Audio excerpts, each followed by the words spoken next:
Hey everybody, my name's Tyler Fimple, and today for our nutrition discussion, I'd like to talk about how modern food production, manufacturing practices, and economic factors affect one of the most vulnerable populations, one that we've discussed in class, which is children.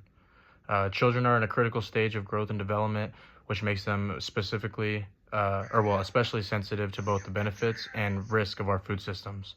On one hand, industrialized food production has increased access to a wider variety of foods year round, often at lower cost, which is a plus.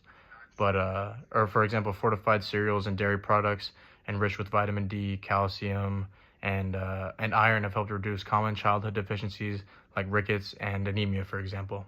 However, on the flip side, there are some downsides, unfortunately. The rise of ultra processed foods, often high in added sugars, unhealthy fats, and sodium, all have contributed to a growing epidemic of childhood overnutrition, which we've talked about in class as well. Today, millions of children suffer from obesity-related health issues such as type 2 diabetes, hypertension, and problems that were once exclusive to only adults, which is unfortunate that we see that as a problem now within children that grow up in our United States.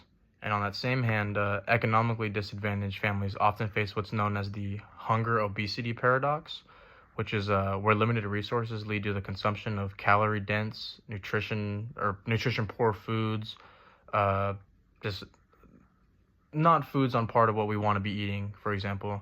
And this is not just about a choice. It's about access and affordability, like food deserts. If you don't have the food, or if you don't have access to healthy food, you can't get it. You know what I mean?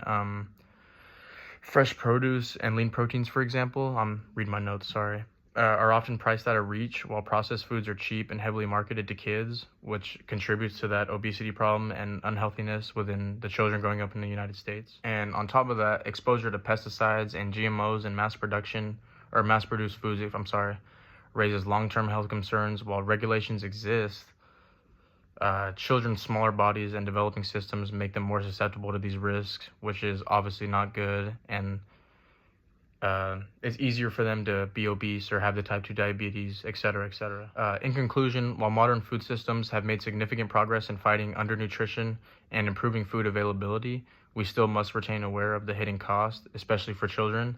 A more balanced approach, including education, better food policies, for example, and support for low-income families even, all those things would be essential to protect their future health. Thank you, guys.